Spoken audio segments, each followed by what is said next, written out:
ஸ்ரீமதே ராமானுஜாய நமः. வசுதேவசுதம் தேவம் கம்சச்சாணூரமர்தனம் தேவகீ பரமானந்தம் கிருஷ்ணம் வந்தே ஜகத்குரும்.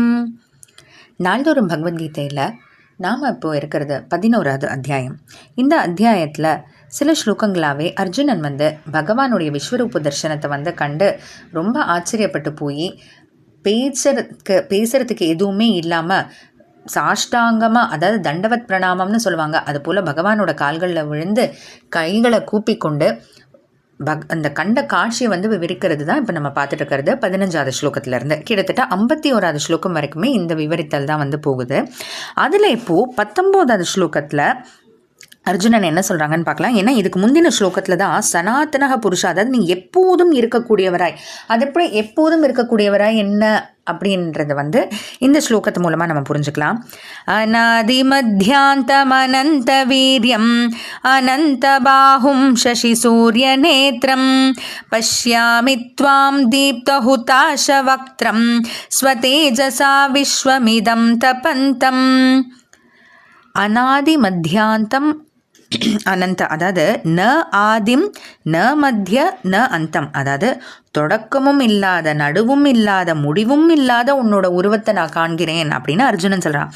அதாவது பகவான் தான் இந்த உலகத்துக்கு மூன்றுமாகவே இருக்கார். அதாவது இந்த உலகத்துக்கு பகவான் தான் ஆரம்பமாகவும் நடுவாகவும் முடிவாகவும் இருக்கார்.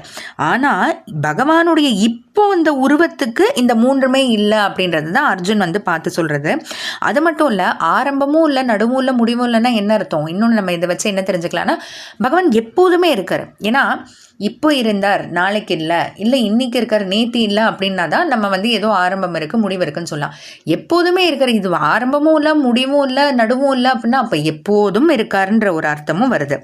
அது மட்டும் இல்லை, அனந்த வீரியம், இந்த இடத்துல அனந்தன்னா எல்லையற்ற, வீரியம்ன்ற இந்த ஒன்று பார்த்திங்கன்னா 6 குணங்களை சேர்த்து வீரியம்னு சொல்லியிருக்காங்க. அந்த 6 குணங்கள் என்ன அப்படின்னா, ஞானபல ஐஸ்வர்ய வீரிய சக்தி தேஜஸ் படைத்தவர் அப்படின்ட்டு. ஞானம் அப்படின்னா எங்கும் எப்போதும் எது நடந்தாலும் அது அறிந்து கொள்ளும் ஞானம். பலம், உலகம் முழுக்க தன்னோட திருமேனியால் தாங்கக்கூடிய, ஏன்னா அவர் தான் ஆதாரமாக இருக்கார் இல்லையா, எல்லாத்தையும் தாங்கி கொண்டு இருக்கார். அப்போ உலகம் முழுக்க தாங்கி கொண்டு இருக்கக்கூடிய அந்த பலம். ஐஸ்வர்யம்ன்றது அந்த நியமன செல்வம், எல்லாத்தையும் அவர் தான் ஆட்சி செலுத்துறாருல அனைவருக்கும் அனைத்திற்கும்னு, அதுதான் ஐஸ்வர்யம். வீரியம்ன்றது எக்காரணத்தாலும் தான் மாறுதல் அடையாதவராக இருக்கார் இல்லையா, அதுதான் வீரியம். சக்தி, ஒருத்தரை காப்பாற்றணும், தன்னுடைய பக்தரை காப்பாற்றணும்னா எந்த செயலையும் முடிச்சிடுறாரு இல்லையா, அந்த முடிக்கக்கூடிய அந்த சக்தி தான் சக்தி. தேஜஸ்ன்றது திருமேனி ஒளி. இந்த 6 குணங்கள் இருக்கிறதுனால தான் அவரை பகவானே சொல்கிறது உண்டு. அந்த பகவான்றதுக்கு அடையாளமே இந்த 6 குணங்கள். அதுதான் அனந்த வீரியம், அதாவது எல்லையற்ற ஞானபல ஐஸ்வர்ய வீரிய சக்தி தேஜஸ் படைத்தவர். அடுத்து அனந்த பாகம், எண்ணிலடங்காத தோள்கள்.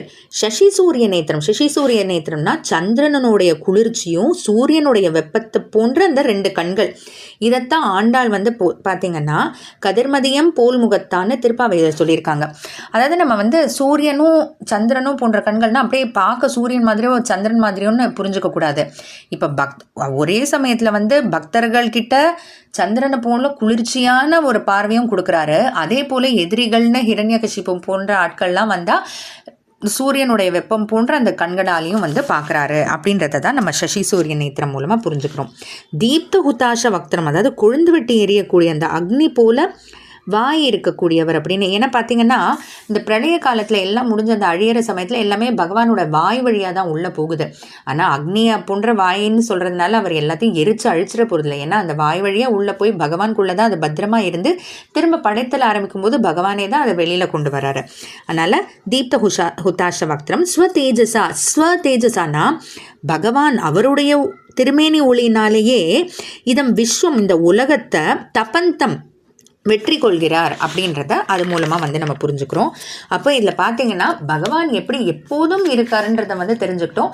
அந்த பகவானை பகவான்னு சொல்லக்கூடிய அந்த சுட்டி காட்டக்கூடிய அந்த 6 குணங்களையும் நம்ம பார்த்துட்டோம். தொடர்ந்து அர்ஜுனன் என்ன சொல்கிறான்னு பார்க்கலாம். ஜெய் ஸ்ரீ கிருஷ்ணா.